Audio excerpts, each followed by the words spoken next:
Nunot Brady, welcome dito sa ating palatuntunan. Maraming salamat, Brad Nel. Magandang tanghali po sa ating mga giliw na tagapakinig. At sana'y ang pagpapala ng ating Panginoong Diyos ay sumaating lahat. Magandang tanghali din sa inyong dalawa, Bradnil at Batno. At sasamantalahin ko na ang pagkakataon na batiin ko yung aking mga kaibigan na talagang sumusubaybay sa atin, yung ating mga kasama, si Brad Ricky ng Baeto, si Brad Rene ng Tabindagat. At siyempre, pinapaabot ko yung pakikiramay ko sa aking kaibigan na sumusubaybay din sa atin, si Manong Fred Pirma, doon po sa Barangay Mayhana, pumanaw ng kahapon. Siya po ay, ako po ay nagpapaabot ng papakiramay sa kanyang lahat ng kanyang naulila. At siyempre naman, yung kanyang mga kapitbahay din, sabi niya sa akin nung una, ay nakikinig sa atin, pero dumating na nga ang punto na siya ay pumanaw na nga sa buhay na ito. Pero alam kong nakapakinig din siya sa atin ng mahabang panahon. So happy listening din sa lahat na nakikinig, lalong-lalo na doon sa New Market, sa vegetable section na kanina nagsabi sa akin na babatiin ko sila, subalit hindi ko na matandaan ang kanilang pangalan. Happy listening lang po sa inyong lahat.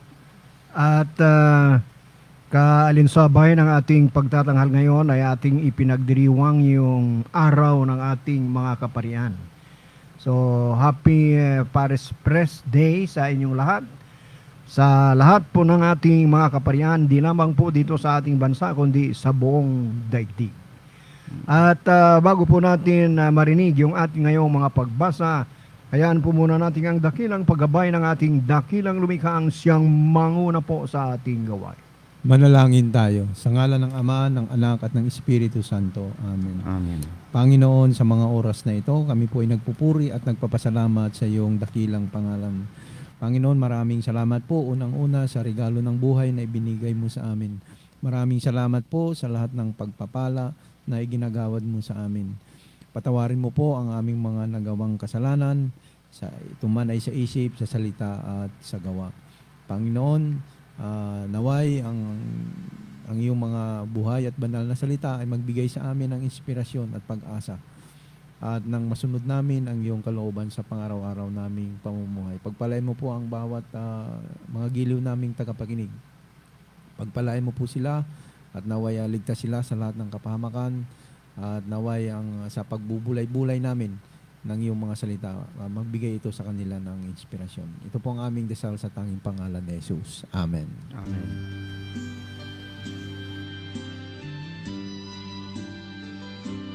One bread, one body, one Lord of all, one cup of blessing which we bless,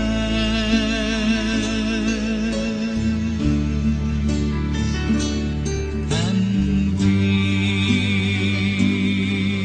though many,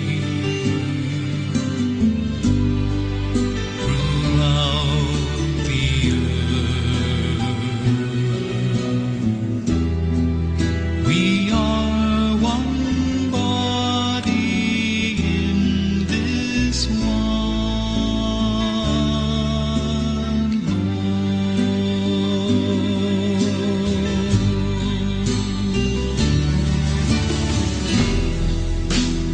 Gentile or Jew, servant or free, woman or man,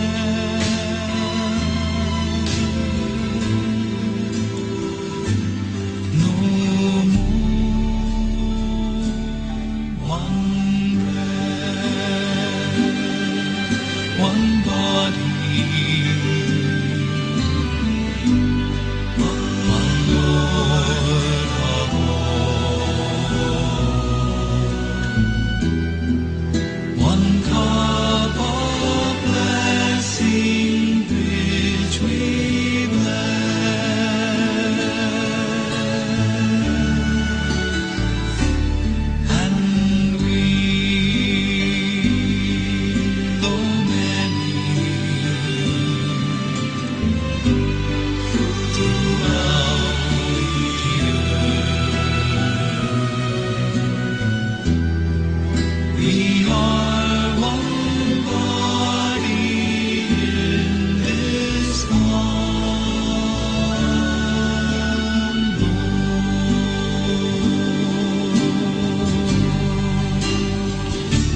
one body,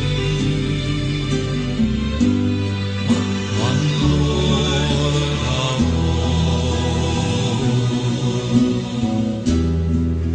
one cup of blessing which we bless,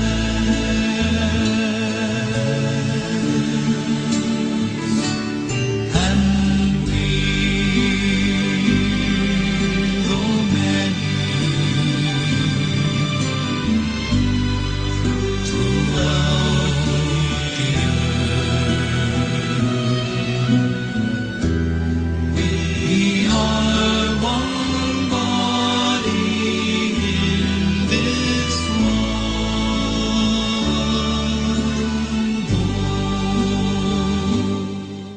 Yan po mga kaibigan, ang isa namang napakagandang awitin, One Bread, One Body. At tuloy-tuloy tayo mga kaibigan. Ang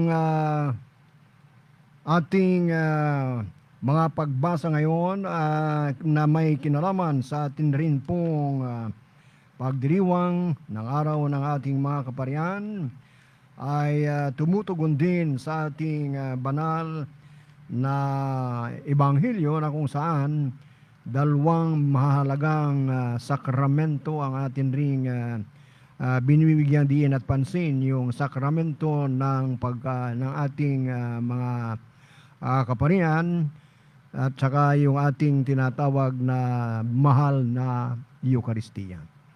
Kaya nga't tuloy-tuloy po tayo dahil sa habag pinagaling ni Jesus ang mga karamdaman ng mga sumunod sa Kanya. Nagpasya siyang huwag nang pauwiin ang mga tao at magsalo na lamang kung nasaan man sila. Ipinakikita ni Jesus hindi lamang ang kahabagan ng Diyos, kundi ang Kanyang dakilang pag-ibig na kailanmay di magwawalay sa atin. Idalangin po natin sa ating pagtatanghal na ito na maging mukha rin tayo ng habag at pag-ibig ng Diyos sa isa't isa. Tunghayan po natin ngayon ang mga pagpapahayag ng salita ng Diyos sa ating unang pagbasa. Ito po ay mula sa aklat ni Propeta Isaias. May kabanata 55 at mga talata 1 hanggang 3. Ang Diyos ang siyang papawi ng kagutuman at pagkauhaw ng bawat tao. Inaanyayahan ang lahat na lumapit ng may pananampalataya. Sa bagong tipanan, ang kanya mismong anak na si Jesus, ang magiging pagkaing tinapay na inihahandog para sa lahat. Pagbasa mula sa aklat ni Propeta Isaias. Ito ang sinasabi ng Panginoon. Narito ang tubig, mga nauuhaw. Ang mga walang salapi ay kumuha rito at bumili ng pagkain. Hali kayo at bumili ng alak at gatas. Bumili kayo, ngunit walang bayad. Bakit ginugugol ang salapi sa mga bagay na hindi nakabubusog? Bakit inuubos ang pera sa mga bagay na walang halaga? Makinig kayo sa akin at sundin ang utos ko at matitikman ninyo ang pinakamasarap na pagkain. Pumarito kayo, kayo ay lumapit at ako'y pakinggan. Makinig sa akin nang kayo'y mabuhay. Ako'y may gagawing walang hanggang tipan at ipalalasap sa inyo ang pagpapalang ipinangako ko kay David. Ang salita ng Diyos. Salamat sa Diyos. At sa atin namang ikalawang pagbasa, ito po ay ating mababasa sa aklat ng Roma, kabanatang 8, talatang 35, 37 hanggang 39. Ang kapangyarihang ilayo ng alinmang nilalang, kapangyarihan at pangyayari ang pag-ibig ng Diyos sa atin. Ang dakilang pag-ibig na siyang dahilan ng ating buhay na walang hanggan. Pagbasa mula sa sulat ni Apostol San Pablo sa mga taga-Roma. Mga kapatid, sino ang makapaghihiwalay sa atin sa pagmamahal ni Kristo? Ang paghihirap ba? Ang kapighatian? Ang pag-uusig? ang gutom, ang kahubaran, ang panganib, o ang tabak? Hindi. Ang lahat ng ito'y kayang-kaya nating pagtagumpayan sa pamamagitan niya na nagmamahal sa atin.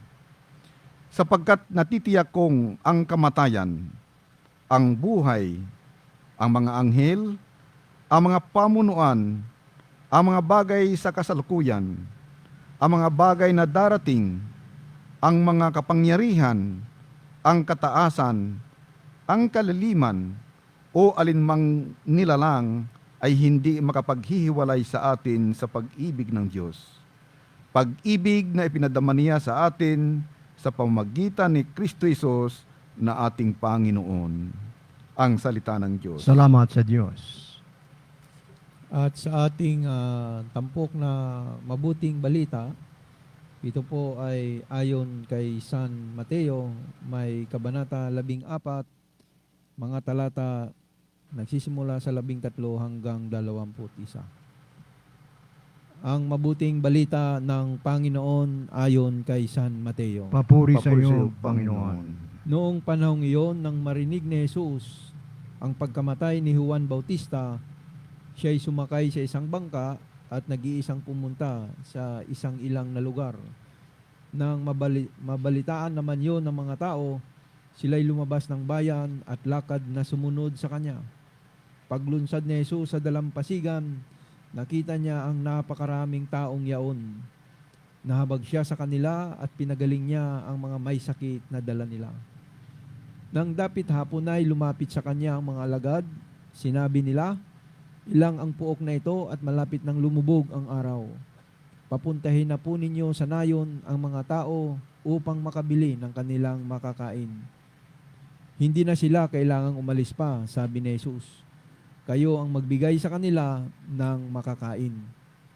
Sumagot sila, 5 po ang tinapay at 2 ang isda natin. Dalhin nyo rito, sabi niya. Pinaupo niya sa damuhan ang mga tao, kinuha ang 5 tinapay at 2 isda, humingala siya sa langit at nagpasalamat sa Diyos. Pinaghati-hati niya ang mga tinapay at iniutos sa mga alagad na ipamigay iyon sa mga tao. Kumain silang lahat at nabusog. Tinipon ng mga alagad ang lumabis at sila'y nakapuno ng 12 bakol ng hati-hating tinapay. May 5,000 lalaki ang kumain bukod pa sa mga babae at mga bata. Mga kapatid, ang mabuting balita ng Panginoon. Pinupuri ka namin, Pinupuri kami, Panginoong Panginoong Jesucristo. Jesucristo. At para po sa ating salmong tugunan sa ating mga pagbasa, ito po ay makukuha natin sa aklat ng Salmo 144, pinakakain mong tunay kaming lahat, o may kapal. Ang himala ng bawat isa. Sa pagtatapos ng ikalawang digmaang pandaigdig, maraming mga batang ulila at gutom at palaboy-laboy sa mga lansangan. Isang umaga, may sundalong napadaan sa isang panderya o panadriya habang papauwi sa kanilang kampo. Natanaw niya ang isang batang takam na nakatitig sa mga bagong lutong tinapay doon.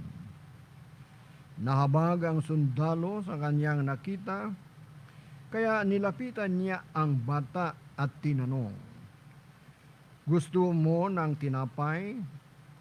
"Opo," masayang sagot ng bata. Pumasok sa loob ang sundalo at bumili ng 1 bagong lutong tinapay. Lumapit siya sa bata at iniabot ang isang supot at sabay tumalikod. Hindi pa man nakahahakbang ang sundalo, naramdaman niyang may kumakalabit sa kanya. Sa kanyang pagharap, nakangiti ang bata at pabulong na sinabi, "Kayo po ba ang Diyos?" Madalas, di inaasahang pagkakataon natin nararanasan ng tunay na presensya at pagbibigay ng Diyos. Tulad ng bata sa ating kwento, inaasahan kaya niya na makakain siya ng bagong lutong tinapay sa araw na yon? Gayon din ang mga taong naghabol kay Jesus. Inaasahan kaya ng bawat isang naroon na makaranas ng isang himala sa dapit hapong yon? Sa hindi inaasahang oras at lugar, ipinamalas ni Jesus ang kanyang habag sa mga tao sa pamamagitan ng milagro ng pagpapakain sa mahigit 5,000 tao sa kabila ng kakulangan ng makakain.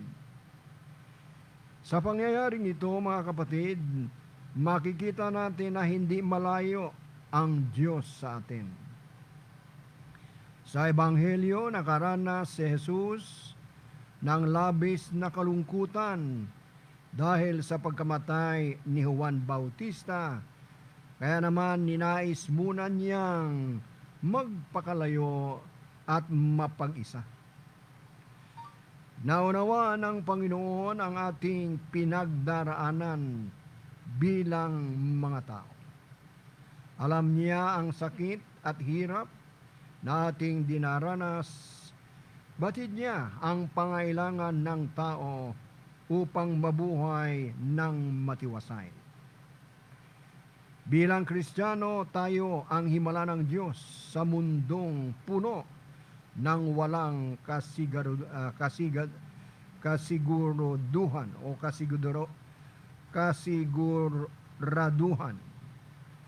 Patunay ang ipinamalas na kabaitan ng sundalo na tuwinang tinawag ang tao upang tumugon sa tawag at pangangailangan ng iba. Hindi hiwalay ang pagtulong sa kapwa sa ating pagiging nilalang ng Diyos. Sa tuwing may nakikita tayong nangangailangan, naantig tayo at naghanap ng paraan upang makatulong sa kabila ng ating sariling hirap na pinagdaraanan. Sa linggong ito, magbalik tanaw tayo sa mga magagandang pangyayari sa ating buhay na di inaasahan sa mga panahong inaakalang wala na, ngunit mayroon pa rin pala. Maglaan rin ng ilang sandali upang alalahanin ang mga taong nagparanas sa atin ng awa ng Diyos at ipagdasal sila. Ito po, mga kapatid, ang background mula po sa kay Father Martin A. Licop ng Society of Jesus. Sa ikalabing 8 linggo sa karaniwang panahon na yun nga yung ating sinabi kanina, atin ring ipinagdiriwang ngayon yung araw ng ating mga kaparian. Ito yung the fest of Saint John Vianney, na patron ng mga kaparian. Kaya nga atin ngayong inaalaala, atin ngayong ipinagdarasal itong lahat ng mga kaparian sa buong mundo na kahit manawari ay lalo pa nilang pagsumikapang maging banal na mga alagad ng Diyos sa mata ng Diyos at sa kanilang sambayanang pinaglilingkuran.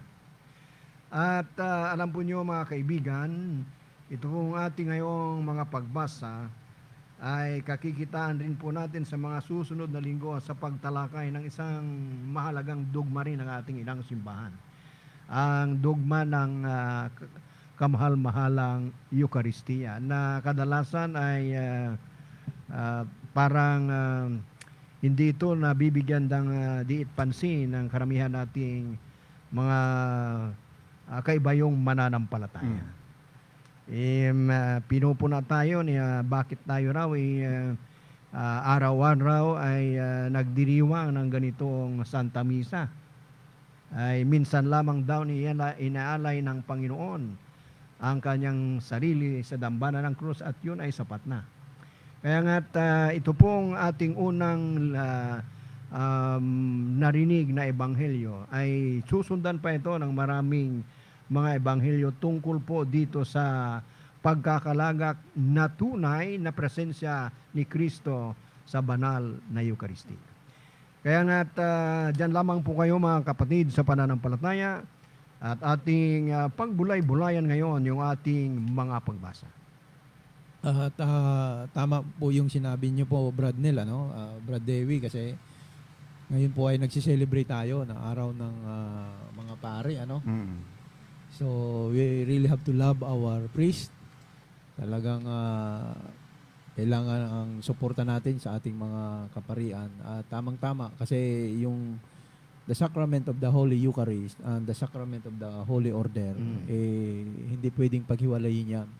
At yan ay malalaman nga po natin dito sa ating mga pagbasa, lalong-lalo na dito sa ating mabuting balita na sa about yung account ng sa aklat ni Mateo, yung multiplication of bread na ginawang himala ng ating Panginoong Jesucristo in order to feed 5,000 of people, excluding women and children.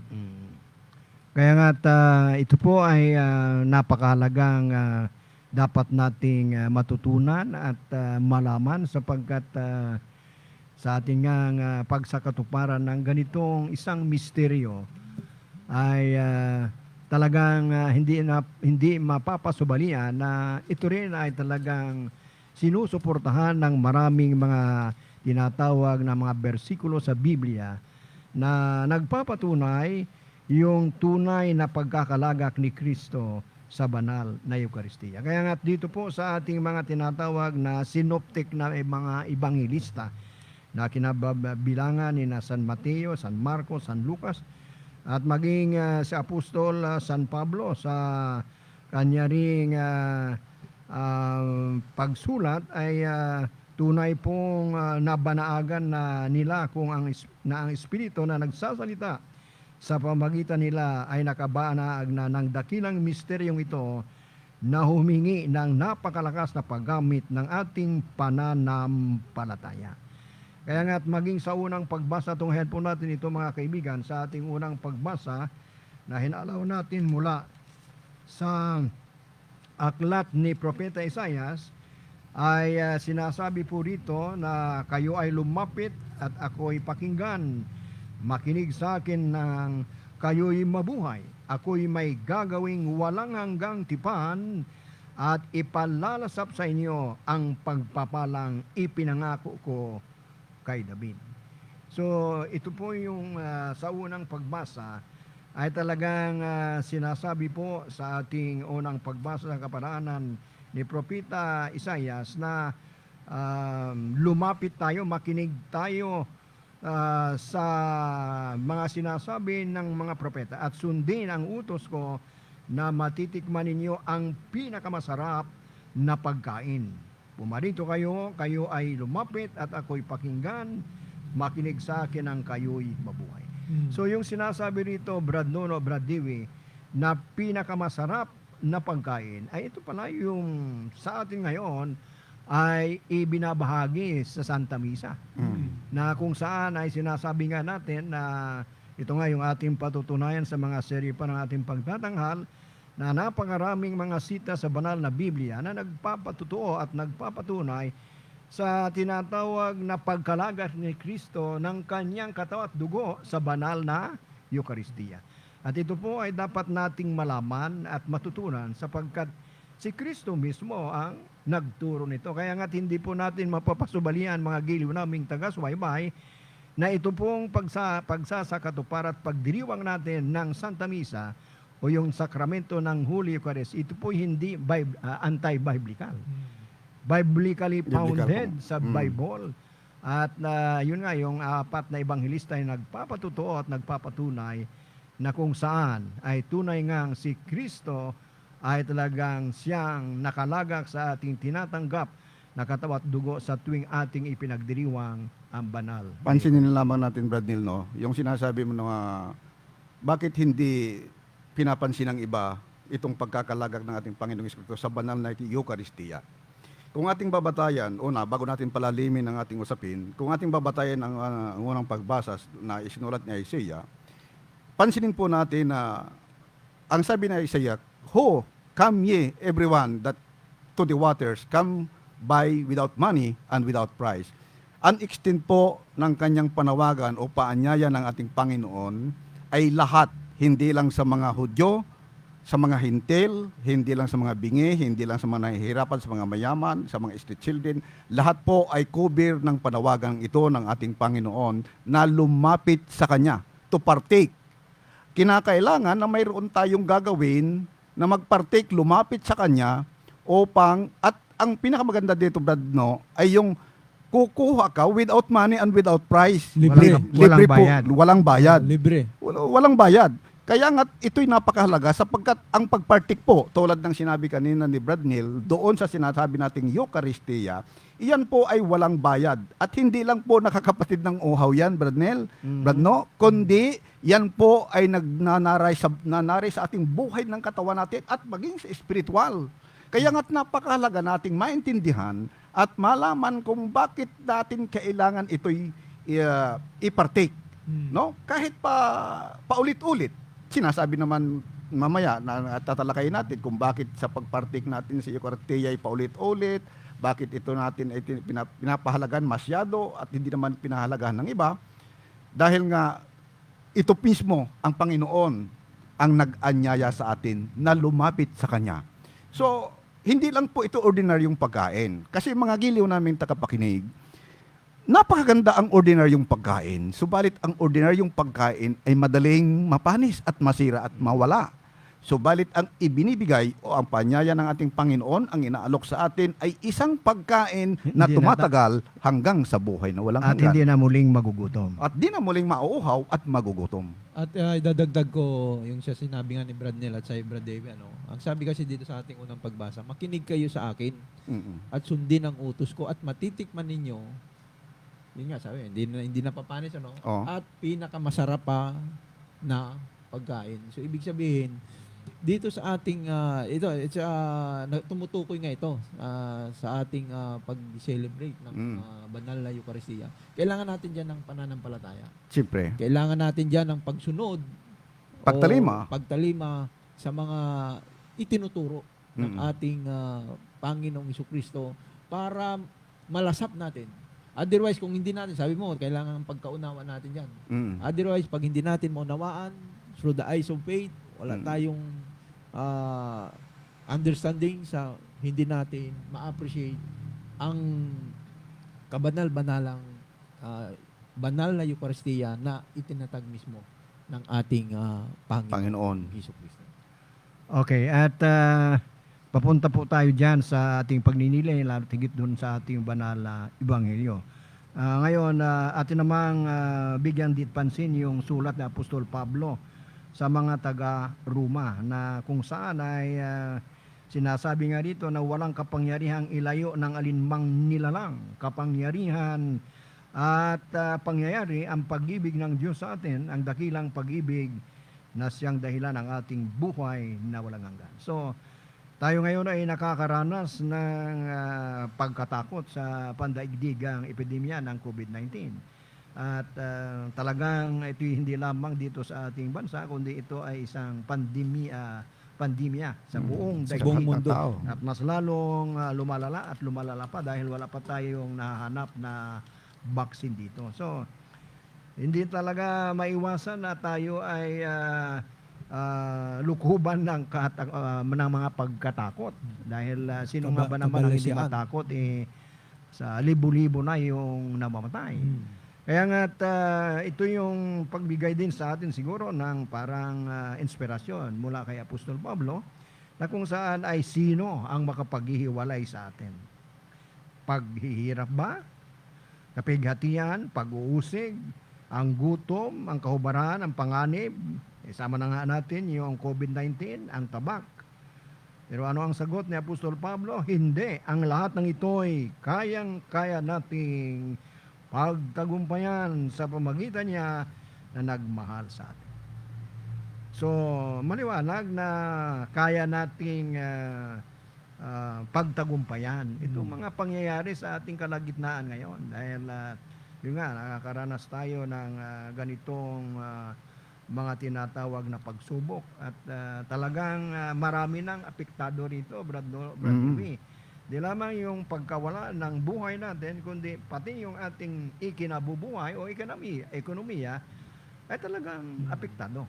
Kaya nga, hirap din ang ating mga nasa pamahalaan kung ano ang binabalance nila, ano, yung ekonomiya at saka yung health ng Tao. mamamayan, ng tao. Kaya mayroon tayong mga sinusunod ng mga palisiya para sa ikakaganda ng ating buhay sa gitna nitong pandemyang ito. So ang ibig sabihin lamang dito ni Apostol Pablo, sa gitna ng ganitong mga tinatawag na kahilahilan o Kapighatian. pagdurusa, paghirap, huwag tayong bumitiw sa Panginoon.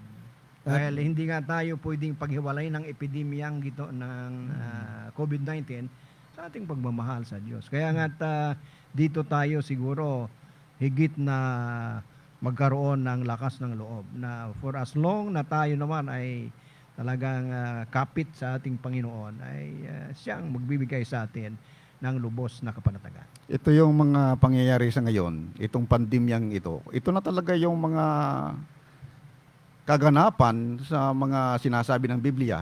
Talagang totoo ang Biblia na talagang hinula ang mga bagay na ito na sadyang ito'y darating sa panahong Sa huling panahon. sa huling panahon. So bali tulad nga ng sinasabi ng naturang apostol na si San Pablo, tayo ay pinaiigting ang ating pananampalataya at sa pamamagitan ng pananampalataya ay yung pag-ibig sa Diyos. Alam po natin mga giliw namin tagapakinig, talagang tunay na tapat at hindi bumibitaw at hindi pumapalya ang Diyos sa atin, ang pag-ibig niya sa atin. Kaya nga't ang sinasabi ni Apostol San Pablo, huwag nating hahayaang ang mga pag-uusig, ang kahirapan, Ang gutom. ang mga gutom, ang siyang hahadlang sa atin sa pananampalataya. Hindi dapat magkagayon. Sapagkat yung ginagawa, tulad yung sinabi ko mo kanina, Brad, no, na ang ginagawa ngayon ng pamahalaan ay yung tungkol sa ekonomiya at tungkol sa health ng ating kwan. But after all, ito naman ay susumahin natin, higit sa lahat ay bigyan natin ng pinakamataas na pagpapahalaga din yung sa espiritualidad na hindi dapat maagaw sa atin ang pananampalataya sa Diyos. No, hindi dapat tayo mawala ng pag-asa sa Diyos. Huwag tayong hadlangan ng kahirapan. Kanya nga't sinasabi, huwag niyong problemahin ang problema dahil nasa problema na tayo. Hindi na tayo talo dito sa problema kasi kasama natin si Kristo sa paglutas ng problemang ito. Amen. Di ba?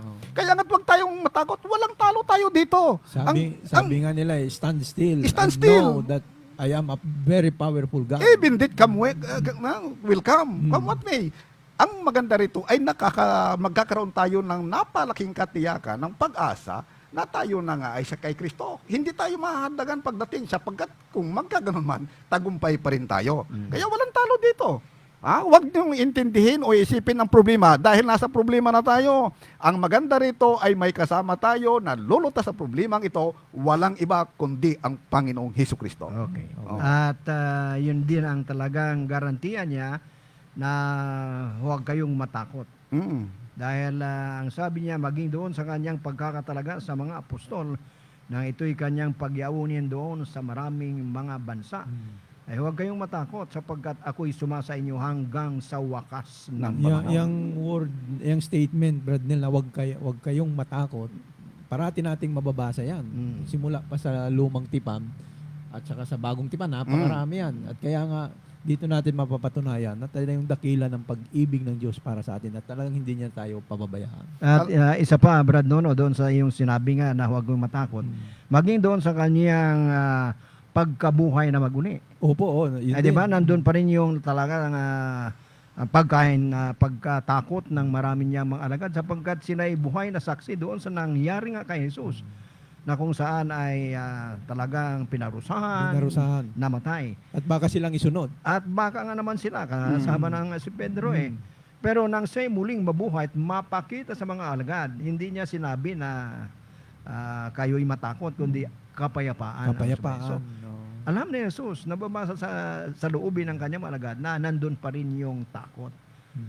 Kaya nga itong sinabi mo, huwag kayong matakot. So, So, parang pinakalma naman ngayon ni Jesus nang siya'y muling mabuhay, sumainyo ang kapayapaan. Yung pag-usapan natin yung takot, may naalala ko doon sa wikang English. Fear only attacks when you afraid to lose. And the fear operates completely by the elements of surprise. Pero ito lang ang nais kong iparating sa ating mga giliw nating tagapakinig. Ang pagkatakot na mawala o mapahamak, ay yun ngang nawawalay tayo kay Kristo. At yung ikaw ay nasosurprise o nagbibigla, iyon ngang wala ka nga, hindi you are handa. not with Jesus. Hindi So, ka prepared. You are not prepared.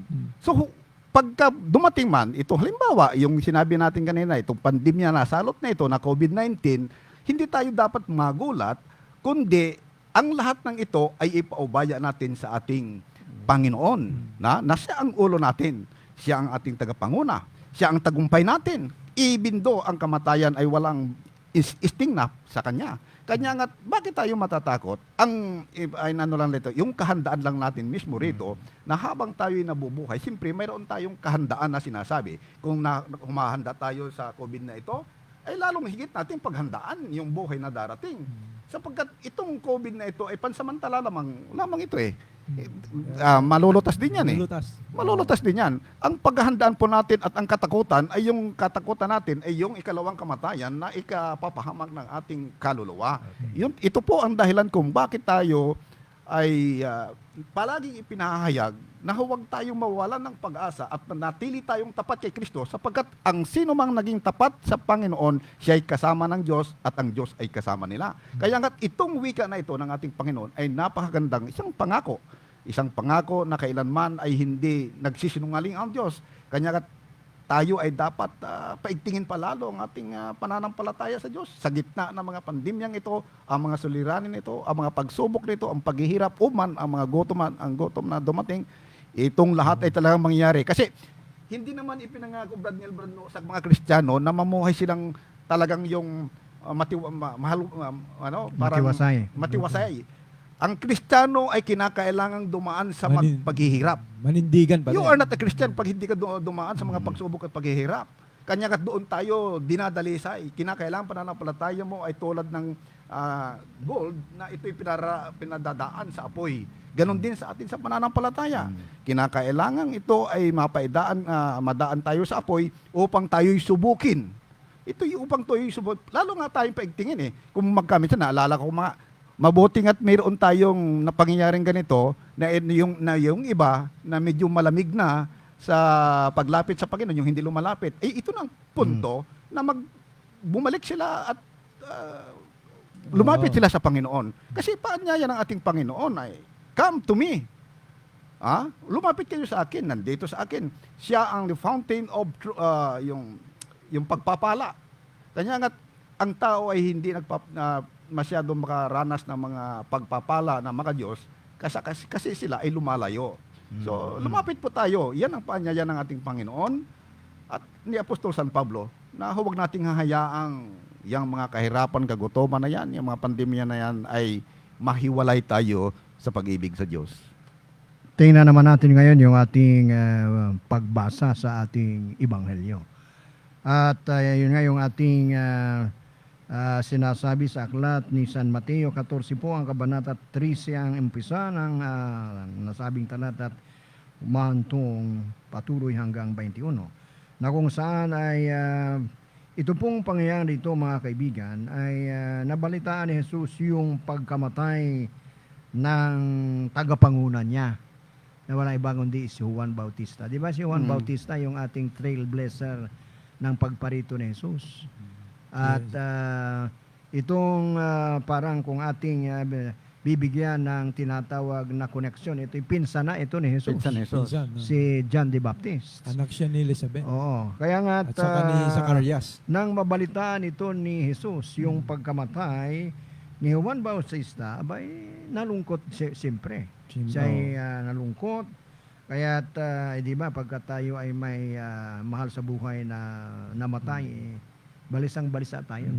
Gusto natin magkaroon tayo ng privacy o parang mapag-isa tayo.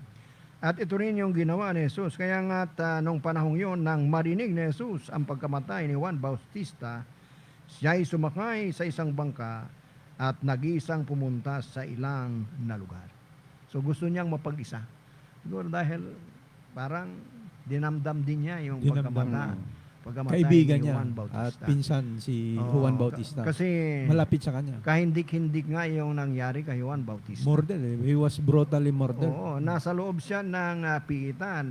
Dala nga ng tinatawag na pagtataksil ng mga taong kanya ring napasaringan. Ang gantimpala naman nito ay yung kanyang pagkapugot ng ulo.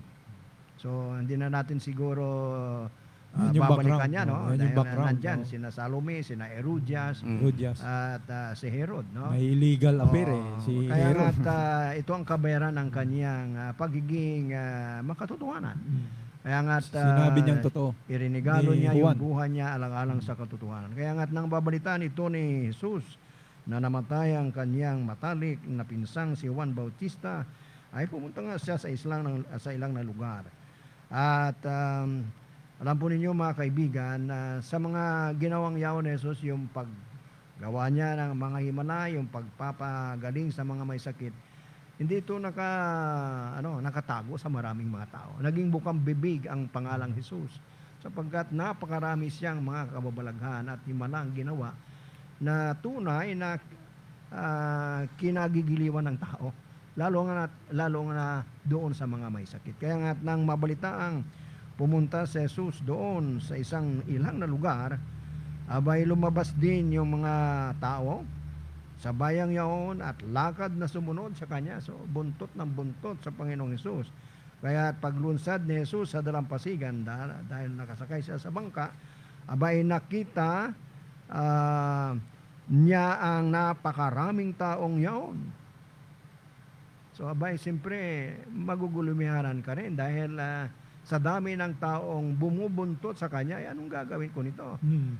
So kaya nga't nahabag siya sa kanila at pinagaling niya ang mga may sakit. Hindi pala yung mga lulusog lang ang sumama, kundi dala ng mga malulusog na taong sumabay na pumunta doon ay ang mga may sakit. Siguro nagbabaka sakaling mapagaling din ito ni Jesus sapagkat naging bukang bibig niya yung pangalan sa marami ring mga taong pinagaling nito ni Jesus. So, sino ba namang hindi mo rin dadalhin yung mga may sakit? Siguro kung sa panahon natin ngayon, pag nabalitaan mong ito ang nangyayari dito sa Udyungan, abay siguro pati yung mga taga-Rusya, taga-Kwan ay pupunta dito sa Pilipinas para dalhin yung kanilang mga COVID patient. Parang ang papagalingin. description dyan, Brad Nel, yung mga tao parang mga tupa na walang pastol. Kaya nga yan, ang ating Panginoong Jesucristo. He's a good shepherd. At nagpakita siya ng habag, pinagaling yung mga may sakit. Kaya, sige po, Brad Nel. Kaya nga't nang magdadapit hapon na, abay napansin ng mga alagad ni Jesus na unti-unting dumidilim na, no? Alam na po natin pagka dapit hapon, bay lumulubog na ang araw at pagkatapos niyan ay mararamdaman na natin sa ating kapaligiran yung dilim nito. Kaya At saka sa ilang na lugar pa yan, Brad Nel. oo, sa ilang na lugar. So wala doon talagang pwedeng magbigay sa kanila ng kanilang pangangailangan. At it reminds us yung ginawa ng Panginoong Diyos sa lumang tipan na feeding His people in the wilderness. Parang ganun yan eh. Nasa ilang na lugar at medyo alanganing oras. At doon rin naramdaman noon ng mga tao sa pangunguna ni Moses yung pagkagutom rin. Pagkagutom, Pagkauhaw. pagkauhaw. Kagaya ng nangyari ngayon sa ating parang binabasa. kagaya rin ang nangyari ngayon. Kaya nga pagkatapos na makita ito ng mga alagad, abay sinabihan ng mga alagad si Jesus na papuntahin na po ninyo sa nayon ang mga tao upang makabili ng kanilang makakain. Pero ano po ang sagot ng Panginoong Hesus? Hindi na sila kailangang umalis pa. Sabi ni Jesus, kayo ang magbigay sa kanila ng makakain. Yan. Alam mo, Brad-Nel, yun ang sinasabi ko sa iyo kanina na yung araw ngayon ng mga pare. Yan na, kumbaga binabalangkas na Mm. ng ating Panginoong Jesucristo. Kaya mga disipulo na kayo ang Magpapakain. magpapakain. Kayo Nababanaagan na ni Oo. Jesus na kayo talaga ang Oo, magbibigay sa magbibigay kanilang ng pagkain. So, i-institutionalize ito ng ating Panginoong Jesucristo doon sa Last Supper. Mm. Na yun din ang institution ng Holy Eucharist. Kaya Mm. magkapatid ang Holy Eucharist at saka yung Ah, ordination. ordination. Ang pagkapare. The Sacrament of the Holy Order. order. Okay, at ito nga yung sabi ni Jesus, aba, kayo ang magbigay sa kanila ng makakain. At sumagot sila, 5 po ang tinapay at dadalawa ang isda natin. So, nakaugalian ng mga tao sa mga panahong yaon na magbaon din. Kagaya din Magbaon, natin sa ating Boy Scout kapanahunan. din sila, Boy Scout. So, nagkataon nga lamang na sa kanilang pagpunta doon sa ilang na lugar na yon, nakasama yung siyempre yung mga alagad. Abay, 2 isda lamang yung kanilang dala at 5 tinapay. So, yun nga yung sinabi ng mga alagad kay Jesus, abay, kayo ang magbigay sa kanila. Kaya't pagkatapos na marinig ni Jesus na 2 isda lamang yung kanilang nadala at o naiwan, dahil maring sa kanilang mga lalakad, kumakain din yung iba. Kaya 2 na lamang yung naiwang isda, 2 at 5 tinapay. Kaya nga't sabi ni Jesus, ay akin na yung 2 isda at 5 tinapay. Kaya nga't ano po ang ginawa ni Jesus? Abay, tumingala siya sa langit, binasbasan niya ito at nagpasalamat sa Diyos.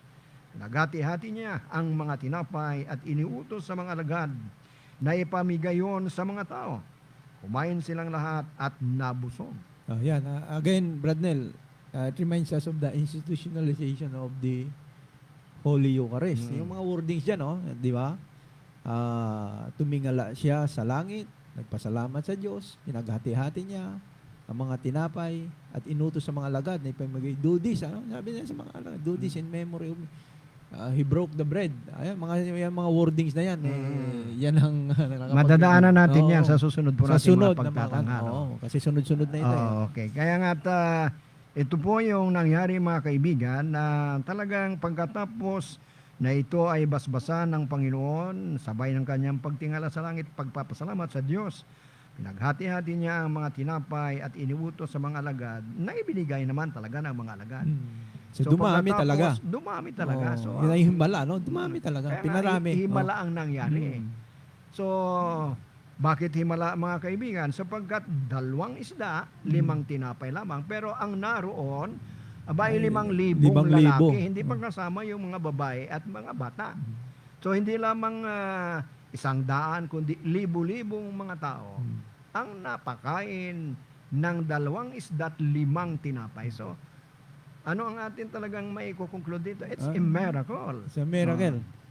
Ang Diyos nga siya ang wala tayong magawa kung hindi kasama ang At Diyos. ang nangyari pa, abay inutusan yung mga alagad niya, pagkatapos na mga kahit nabusog yung mga taong naroon, abay nakatipon Everybody was satisfied. satisfied. At yung kanilang naipong parang tira doon Meron sa pang kanilang mga leftovers. leftover, abay 12 bakol. Nako, kita mo na ang pagmamahal ng Diyos, di ba? From scarcity, Napakaganda yung papunta ginawa. sa abundance, di ba? May leftover pa eh. Di ba? Kaya napagandang ginawa ng ating Panginoon yung sa milagro. Kasi kapag ang Diyos ang gumawa ng milagro, Ay, perfect. perfect yan. Perfect pero pagka ang tao, kung minsan gumagawa din ng milagro ang tao eh. Kaso lang hindi perfect. Siguro kung gumawa man ng milagro yung tao sa pagkain, marahil panis siguro at magugutom pa yung kumain. Pero yung ginawa ng ating Panginoon, ito yung nagtuturo na talagang perfect, wala nang gutom. Ha? Oo, At saka ang maganda rito, yung nabasa natin kanina, na sumubra pa. Totoo na talagang pagka bumibigay ang Diyos, ang sukatan sobra eh. Sobra talaga. Naalala ko yung Luke 6:38, ang sabi niya doon ay magbigay kayo at ibabalik siya ng siksik, liglig at umaapaw pa. Ganun ang panukatan ng Panginoon. Napakaganda, no? Ang panukat ng Panginoon pagka dumating sa mga bagay na sobra-sobra, hindi kulang. Kaya napakaganda na yung milagro na ginawa niya ay talagang hindi nabitin. Biruin mo, mahigit 5,000 yan, maliban sa babae at sa mga bata. 5,000 sa mga lalaki. Pero sa out of 5 bread at saka yung topes ay pinakain niya ang mahigit 5,000. Talagang milagro ang nangyayari. At tunay na nangyari yan na ang milagro na kapag ka ang Diyos, inuulit po natin, ay talagang perpekto ang gumawa. So, at sa milagrong maraming beses siyang ginawa ng ating Panginoon, pagpapatunay na siya nga ay Diyos na gumawa ng milagro. Kaya nga kung nagawa ito ng Panginoon noong unang panahon, doon sa ilang na yon, how much more sa tao ngayon? Kaya nga, Gagawin din tayo ng milagro ng ating Panginoon. Kanya kulang nga natin, yung lumapit ating lang tayo, sumunod din sa pananampalataya. Kanya, tulad ng Oo. pagkasunod ng mga taong ito. Biruin mo, Makinig tayo sa Kanya. may persistence na may perseverance yung mga tao nung una na sumunod kay Panginoon. Bagamat mayroong tangan silang mga may sakit, yung tulad sinabi nga lang ni Brad Neil, yung iba malulusog, pero may tangan silang mga may karamdaman na may sakit, nagtitiis sila na sumunod sa ating Panginoon. Oo, tama yun. Pero Brad- ang nakakalungkot Brad ngayon, Brad Neil, wala nang alam na sumusunod. nila Wala kung nang sino ang sumusunod. susundan, ang pinakamagandang susundan kundi ang Panginoong Diyos. Pero pinagwawalang bahala nila, binabaliwala mas marami, lalo na ngayong linggo, panahon ng pagsamba, ay mas marami pa yung mga tao na doon sa mga libangan na hindi ka importante kaysa pumasok sa Kaya nga. sa sambahan. Ito may kawan ko dito, may kukunin ko, Brad Dewi, Brad Neil, Mhm. ano, yung sabi nga sa ating unang pagbasa, makinig kayo sa akin at sundin ang utos ko at matitikman ninyo ang pinakamasarap na pagkain. Mhm. Dito sa ating, binabasa ko itong ating buong gospel ang unang nangyari dito, kung mapapansin natin, nagpagaling muna ang ating Panginoong Jesucristo sa mga may sakit. At siguro hindi lamang nagpagaling ito, nagturo pa ito. Nagturo. Kumbaga, pinaigting niya muna ang pananampalataya ng mga tao, tinuruan niya. So, ang inuna ng ating Panginoon, yung teaching muna. Teaching. Nagturo siya. At kasi siya ang good shepherd Inalay niya ang kanyang buhay para sa ating kaligtasan, para tayo magkaroon ng masayang buhay. So, at ang ginawa niya, yung nourishment. Mm. Di ba? So, ganun din sa ating pag sabi mo nga, hindi naman, ang ginawa ng, kung pinakain lang ng Panginoong Jesucristo, yung mga 5,000 katao, yun parang social worker lang siya. Pero ang unang ginawa ng ating Panginoong Jesucristo, tinuruan niya. Tinuruan. Inihanda nila ang puso nila na mas mahigit pang pagkain. Ako ang pagkain. Ako ang sumampalataya kayo sa akin. At matitikman nyo ang pinakamasarap na pagkain. Ganon din po sa banal na Eucharistia. So kailangan natin dyan ang ating pananampalataya. Kailangan naunawaan nga natin, meron tayong understanding na ang Eucharistiyang ito ang magbibigay sa atin ng eternal na buhay. Ng Kaya nga, pananampalataya. mahalaga din natin maintindihan na nagsishare din ang ating Panginoon dito ng aral na yung matuto tayong mag-care, magkalinga. Kaya naalala ko si pastor, yung pastor na lumipat sa Katoliko, si pastor, sabi niya, it doesn't care how much you know until you know how much you care. Ano ba ganun? No? Oo. Kaya mas mahalaga na matutunan natin kung paano tayo mag-care. Ano ang kalagahan ng marami mong alam na hindi ka naman marunong mag-care? Useless yun. Useless yun. Useless. Pero nakakalungkot lang dito, Brad, no? Kapag ka masyado ka na mag-care, parang inaabuso na ng iba. No? Yun. Parang inaano may na yung tendency iba. na gano'n. Oo. But anyway, importante magpakita tayo ng Yan ay, at the end of the day naman ang it's between us at saka sa Diyos. Totoo naman yung pagkalinga natin. Kagaya nating Panginoong Jesucristo, nakikita niya yung napakaraming tao na hindi lang physically, they are starving, Oo. parang ito yung mga kawan na walang pastol At yun ang ginawa ng ating Panginoong. So, He really takes care of them. Most especially, yung faith muna nila ang binigyang tuon ng ating Panginoon. Because their souls are starving. Not only their physical body, but but their souls are starving. Naghahanap talaga sila ng maraming katanungan.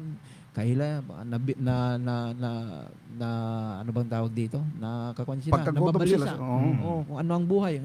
At yan ang tinuro ng ating Panginoong Jesucristo sa kanila. Binigyan sila ng pag-asa, binigyan sila ng inspiration. And then, pinakita niya kung paano siya mag-nourish sa kanyang mga bayan, sa kanyang sa tao, at pinapakita niya ang pagmamahal sa ating lahat. Marami kasing ori yung hunger Mayroong tayo tinatawag na stomach hunger. Kaya nga. Meron tayong emotional Huwag yung hunger. stomach hunger masyado. Mayroon naman tayong tinatawag na spiritual hunger. Yung Kasi, spiritual hunger ang yung pagkanayasin natin, na Kasi dapat yung masamo. sa prayer nga ng ating Panginoong Kristo, give us Our Father in heaven, holy be your name. Thy kingdom come, thy will be done on earth as it is in heaven. Give us this day our The daily daily bread. bread. So, importante yun, yung daily bread natin. But Mm. most especially is the spiritual bread. Na walang iba, ang pinakamasarap na pagkain, yun ang faith natin. Makinig tayo sa utos ng ating Panginoong Kristo. Paigtingin natin ang ating pananampalataya sa Kanya at magkakaroon tayo ng isang buhay na walang hanggan. Okay. Gusto ko lang bigyang diit pansin itong connectivity ng first reading at saka yung Opo. Ebanghelyo. Kasi dito sa huling talatang nabanggit sa kay Propeta Isaias, sinasabi niya na gagawa ako ng walang hanggang tipan at ipalalasap sa inyo ang pagpapalang ipinangako ko kay David. So, naging totoo ito sa panahon na ni Jesus sapagkat siya yung bagong tipan natin na si Jesus ay magkatawang tao. Siya na yung ating eternal na covenant na kung saan ay inilaan nga niya ang kanyang sarili ayon doon sa pangako sa mga propeta na kung saan ay magkakatotoo doon sa pagpapalang ipinako din ng Diyos kay David. At sino yun? Ay walang iba kundi si Jesus na magbibigay sa atin ng tinatawag na pinakamasarap na pagkain na walang iba kundi ang kanyang katawan at dugo. Na walang bayad. Walang bayad, Diba? libre. Walang bayad, libre.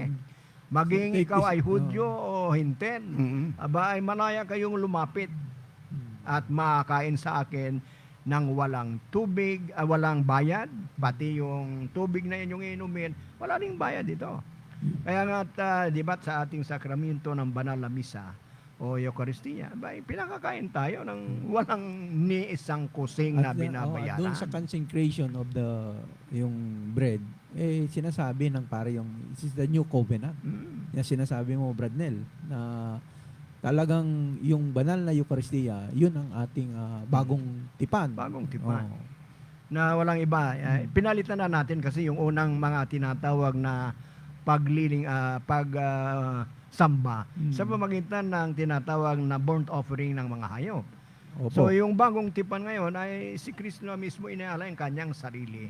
Siya yung ating bagong tipan na mismo inako ni Jesus ang lahat nating mga kadustaan, nako lahat yung ating mga kasalanan at siya ang nagdala ng ating mga kasalanan sa dambana ng krus dahil nga sa tayo'y kanyang tinubos ayon na rin sa kagustuhan ng kanyang amang nagpadala sa kanya doon nga sa 1:3:16 kung saan ay siya na talaga yung ating the Lamb of God The Lamb who of God. takes away the sins of the world.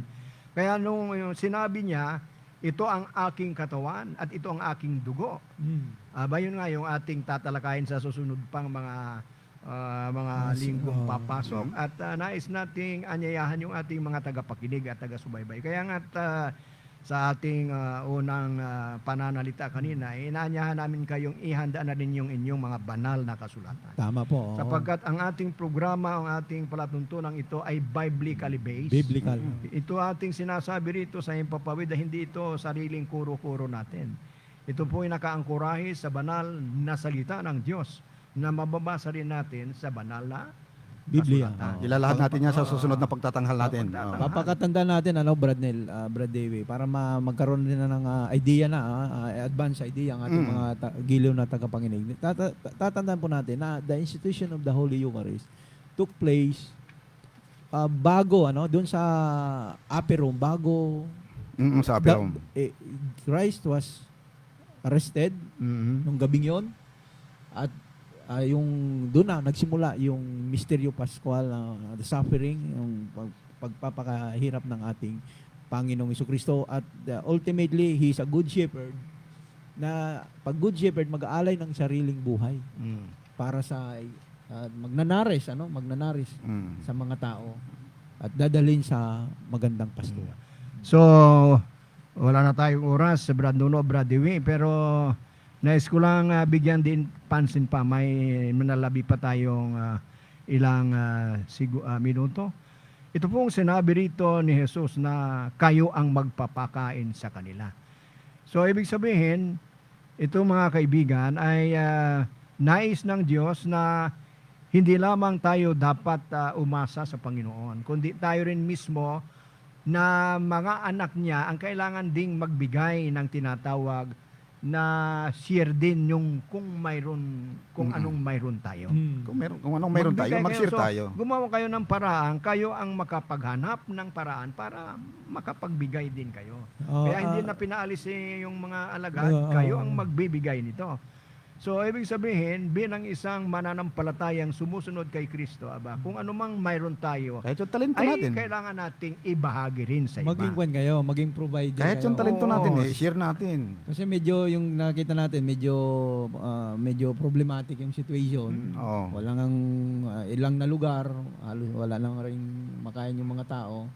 Pero it turned out to a great opportunity para magbahagi, di ba? Magbahagi. Ito nga yung sinabi kanina ni Brad Dewey na itong pandemya ng COVID-19 Opo. ay problema, mayroon no? ding mensaheng iniiwan sa atin ng Panginoon. Even though Na yung problema, may una, opportunity. naging Oo. parang maramo tayo. Mm. Kaya Pero nga ngayon, po, oh. dahil nga sa nagkaroon tayo ng ganitong sitwasyon ng epidemya ng COVID-19, yung talagang kuripot ngayon ay natututo na ring magbigay. Sapagkat dala ng Nagbahagi na, kanilang no? pagkahabag doon sa mga kalunlos-nunos na kalagayan ng mga walang makakain, naantig din yung kanilang puso makibahagi. At ito yung hamon din sa atin ngayong iniiwan ng Ebanghelyo na sabi nga ni Jesus, kayo ang magbigay nito. Oo. So, hindi lamang tayo talagang dapat maging makasarili, kundi tingnan din natin ang ating kapwa na nasa ating kapaligiran. Kaya nga doon sa pagkakalikha ng Diyos sa tao, na tayo rin ay nilikhang kawangis ng Diyos. Kaya itong dalawa ang mahalagang bahagi na hindi dapat paghiwalayin natin. Kung tunay kang nagmamahal, kaibigan sa Diyos, dapat mo ring matutunang mahalin ang iyong kapwa. Mahal ang kapwa. Hindi pwedeng one-sided lamang na mahal mo ang Diyos, kinagagalitan mo ang tao. Hindi yan. Na, Katanggap-tanggap sa nagbibingi-bingihan ka sa Panginoon. Di ba? sa So, kailangan- plight ng kapwa mo O, na naghihirap, dual di ba? ito, Brad Dono at Brad Dewey. Mm. Kung tunay kang nagmamahal sa Diyos, ipakita mo rin yung pagmamahal mo sa Diyos sa iyong kapwa. Kagaya nga ng sinasabi ng Panginoon, anuman ang iyong ginawa sa isang kapuspalad na kapatid mo, ginawa mo ito para sa akin. Yun. Kaya ang ating kapwa ay imahe ng Diyos na di nakikita. Pero kinagagalitan mo, kapatid, hindi po nga napapatawa hanggang mamatay siya. Naku, Yan ang mahirap kalulus-lulos yan. na maaaring mangyari sa iyong buhay. So kapatid, ito yung paalala sa atin ngayon na kailangan din tayong matutong magbigay. Kagaya ng sinasabi nga ni Jesus dito sa kanyang ebanghelyo na kayo ang magbigay nito. Ang buhay ng ating Panginoong Hesus Kristo is about giving eh. Oo. Self-giving. Self-giving, oo. Self-giving. Binigay niya ang buhay niya. At sa ating practical na pamumuhay, if we really want to be happy, ay then magbigay tayo. Mas masaya at mas Ah. masarap yung nagbibigay Bibigay. kaysa yung Tumatanggap. masaya din yung nakakatanggap tayo. Mm. Pero mas masaya yung tayo ay nagbabahagi. Kaya nga yung sinasabi mong saya, Brad Nuno, no? Opo. Oh. Ayun yung tinatawag nating yamang hinahanap. Yun. Yan. Na pagka ikaw ay mayroong talagang kapalagayang loob sa iyong sarili, masaya ka, wala kang pinoproblema, para ka na rin nakatagpo o para ka rin nanalo sa luto. Natagpuan mo yung pressure. Natagpuan mo na yun ang yun. unang mga pagbasa natin. Kaya nga, Oo. yun din ang maaari nating sabihin, natagpuan mo na ang langit. Sapagkat Natagpuan doon nga mo sa na. kwentong sinasabi, may langit din sa lupa. Di Yan, lamang yan. nakikita. So, Yan. kung gusto mo mga kapatid na makita yung langit, buksan mo ang iyong puso. Tama Damhin yung pagmamahal ng Diyos para din sa iba. So, So, wala tayong Oo oras nga. sa Brad Nono at Brad Dewey. meron tayong mga Facebook viewer natin na Ah. nag-like din sa ating programa ngayon. Happy viewing po kay Mr. Holland Familia, Milanio Docosin, Francis Pabic, Nis Tabinas, Mambuts Galios, Ern Reverny, Mr. Roy Pichay, at mayroon ding paminsahe si Mr. Pakibati mo naman si Efren Fistin, taga Banton. Oh, wow. Taga Banton, kababayan mo, Brad. So, salamat sa lahat po ng ating nagpaabot ng kanilang pagbati.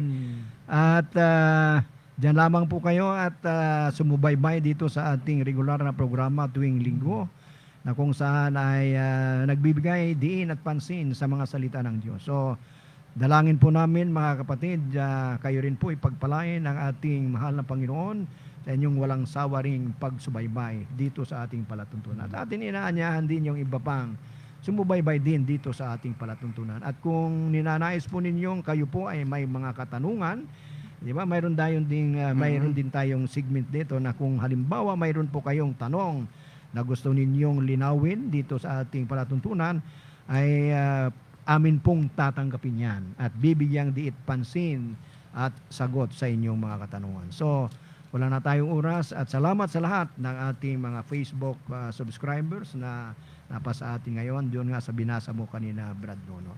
So, sa inyong lahat na naging kabahagi po ng ating isang oras nating pagtatanghal, maraming salamat po at naway ang pagpapala ng ating Panginoong Diyos ay sumating lahat. Huling panalangin, Brad Nono.